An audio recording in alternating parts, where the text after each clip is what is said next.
avoir le choix. Avoir le choix, généralement, c'est entre plusieurs alternatives. On fait des choix, on en fait je sais plus combien par jour, hein, des toutes petites touches. Sucre dans le café, pas dans le café, est-ce que je vais manger des céréales ou pas? Bref, le choix, c'est vraiment prendre une alternative par rapport à une autre. C'est la capacité d'un individu à s'autodéterminer. Un groupe aussi, mais c'est plus compliqué en groupe. Et les choix sont parfois cornéliens. Mais quand on hésite trop, c'est peut-être que les deux alternatives sont semblables. Alors un petit conseil, prenez-en une et passez à autre chose.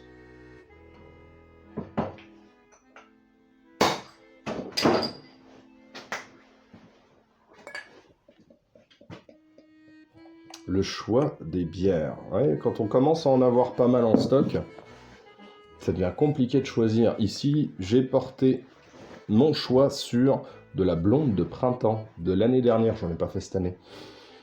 Pris par le temps et puis pas forcément l'envie. Donc là, on est sur une blonde avec des levures de champagne. C'est ça qui lui donne un côté très très effervescent.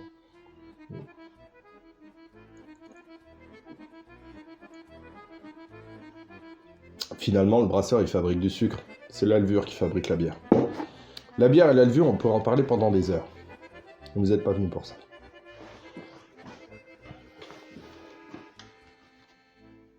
Le SVD-S. Alors, version courte par rapport au SVD classique, avec une petite poignée pistolet et une crosse qui a été modifiée. Hein. C'est une crosse qui est rabattable, je crois, c'est pour le transport. Je crois que c'est pour être parachuté avec. Bon, voilà, je doute que les airsofters se fassent parachuter. Donc c'est assez intéressant avec justement notre petit appui-joue ici sur le côté, qui est quand même assez confortable. Alors, c'est pas ma réplique, hein. C'est pas ma réplique. On me l'a prêté pour que j'en fasse des modifications. Celui-ci au-dessus, c'est pareil. Ce sont deux membres de notre association qui ont pris une version courte pour l'un, une version beaucoup plus classique pour l'autre. La question est-ce qu'on obtiendra les mêmes performances? Alors, la seule différence entre les deux, ça va être la longueur du canon interne, et du canon externe notamment, parce que voilà, le canon externe cache le canon interne. On va obtenir exactement les mêmes performances, à la différence près d'un groupement légèrement supérieur pour le canon qui est un peu plus long. Voilà, c'est tout. Donc là, si vous avez la possibilité de prendre le SVD-S, allez-y, foncez, c'est extrêmement efficace. Alors, l'interne, c'est une gearbox T3. On est donc sur 4 engrenages. N'oubliez pas d'inverser la polarité de votre moteur si vous voulez que ça tourne correctement. Alors, qu'est-ce qui a été fait sur celui-ci? Celui-ci, c'est ça qui est intéressant avec ce type de réplique, parce que on se connaît maintenant. Je ne suis pas partisan de changer tout ce qu'il y a à l'intérieur.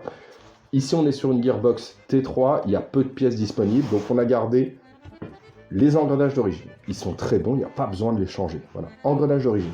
Le moteur, et ici au-dessus, le moteur, c'est le Cyma d'origine. Pourquoi? Parce que le Cyma d'origine est un moteur très coupleux. Très coupleux, et qui permet d'entraîner justement le train d'engrenage de 4 engrenages sur un piston de 19 dents. C'est un piston qui est d'origine, celui-là aussi. On n'en trouve quasiment plus, en fait, en pièces détachées. Il y a, je sais pas, il y a une énorme pénurie sur des pistons 19 dents qui seraient compatibles avec le SVD, SVDS, SVU. Il n'y en a plus. Mais le piston d'origine, il est très bon. Il y a juste le joint de la tête de piston à changer. Voilà, vous changez juste ça. Et surtout, la seule chose que vous devez véritablement changer, c'est le nozzle. Le nozzle, je vous le mets ici, coûte pas très cher, mais si vous ne le mettez pas, vous aurez d'énormes écarts de FPS. Ici, on m'a demandé 400 FPS, donc 1 joule 5. Et au-dessus, comme il joue chez nous et qu'il va jouer à la tête de l'ours, on est monté à 2 joules. Voilà, là, il est à 457 FPS. Celui-là, là-haut, hein, voilà. Ça shoot de la 0,43. Ici, on est à 400 FPS et on peut shooter à la fois de la 0,30, 0,32, 0,36 et 0,40. Donc, on a vraiment une longue plage d'utilisation pour une réplique qui a beaucoup de réactivité. Donc ici, on n'est pas alimenté. Voilà. Et c'est la même réactivité là-haut. Hein. Là, on a au-dessus, c'est le ressort. C'est ça qui est intéressant. Il faudra qu'on le voit d'ailleurs ensemble sur le short stroke et les pistons 19 dents. Ça va être intéressant sur le fait d'utiliser un ressort très faible et de le faire travailler sur 19 dents. Ici, j'avais fait le test avec le MDR-X. Le ressort que j'avais mis dans le MDR-X, je ne parle absolument pas de l'étanchéité du MDR-X qui est très bonne. Le ressort que j'ai utilisé et que j'ai mis dans celui-ci, le ressort dans le MDR-X, il passe à 310 fps. Voilà. Parce qu'on travaille sur un piston de 15 dents. C'est tout. Là, on rajoute 4 dents supplémentaires. Et en rajoutant 4 dents supplémentaires, on va surcontraindre ce ressort et lui donner énormément de puissance. C'est pour ça qu'on arrive à obtenir des grandes puissances avec un piston 19 dents. Parce qu'on se développe non plus sur 15, mais sur 19. Et on le verra quand on abordera le cas du short stroke, notamment sur la réplique PP19 de chez Arcturus, qui est short stroke d'origine. Voilà, je l'ai découvert. D'ailleurs, je ne sais même pas si je l'ai. Non, je ne l'ai pas là. C'est short stroke d'origine. Ce qui fait que vous allez devoir... Au départ, je pensais que c'était un problème d'étanchéité. Parce que j'étais obligé de mettre un ressort plus puissant pour obtenir une puissance qui était parfaitement modérée. Hein. Je crois qu'elle sortait à 330 fps, mais je devais mettre un M90 pour 330. Ce que je n'avais pas compris, c'est qu'elle est d'origine short stroke de 2 dents. Et 2 dents, c'est quasiment 20 fps par dent. Donc, on est obligé de précontraindre. Et la personne qui me l'a envoyé, dont j'ai fait la modification, me dit que ça reste une réplique qui est gourmande en énergie. Bah oui, parce qu'on lui met de la patate derrière. Donc, voilà, c'est ça qui pose problème.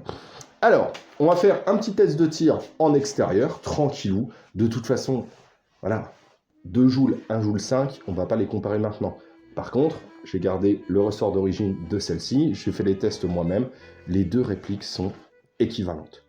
Donc ne vous posez plus la question, court, long, ce serait comme comparer une M14 Socom avec une M14 classique. C'est pareil. C'est le style qui change. Alors, là on est à 1 joule 5. C'est de la 0,36. Je me suis mis au milieu. En fait, 0,36.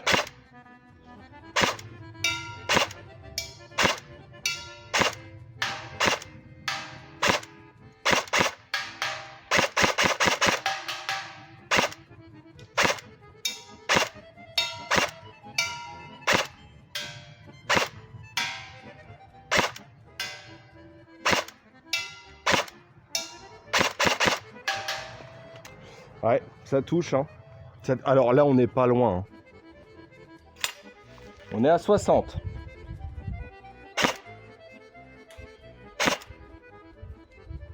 Raté. Touché.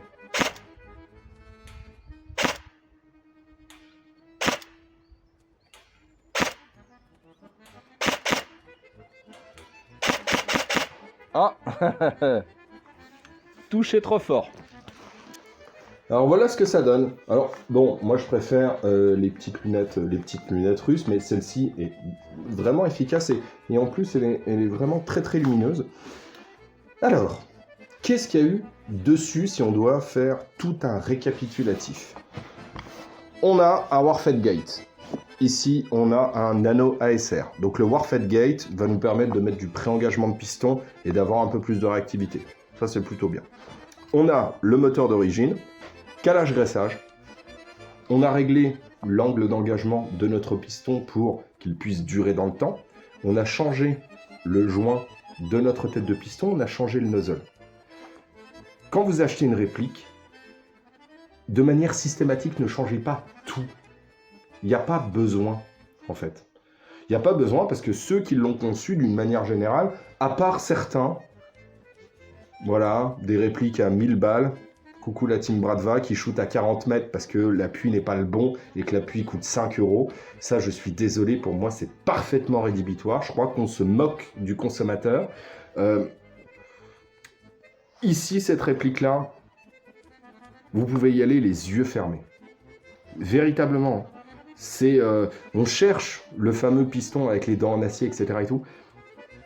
Il n'y a pas besoin de mettre une énorme contrainte pour sortir une puissance correcte. Et si on a un appui correct, donc ici c'est le canon d'origine, poly, S-up, je dis à chaque vidéo de toute façon, et le bloc hop-up, on a fait la toute petite modification pour éviter qu'il tremble. C'est tout. C'est juste des ajustements de fonctionnement en fait. J'aimerais avoir dans les mains, je ne sais pas si ce sera possible, je fais un appel à Airsoft Entrepôt, d'ailleurs, je leur enverrai un mail juste après, pour le LCT, le SVD de chez LCT. J'aimerais voir à quoi il ressemble. Voilà, j'aimerais voir à quoi il ressemble, parce que je me dis, au tarif là,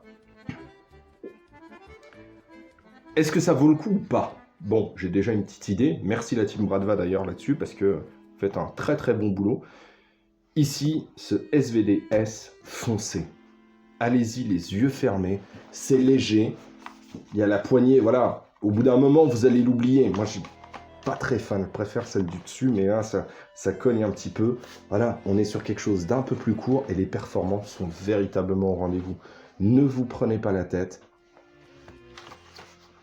Prenez un SVD-S. J'ai dribblé dans la vallée, les âmes et les années. J'ai grandi dans les vapes et vapoté jusqu'à me cramer. Noyé dans mon apnée, ça tape dans les allées. Visage cellophané, ils attendent que je me retourne pour me planter dans le dos. Adieu bientôt, j'ai plus de sessions gaming que de sessions studio.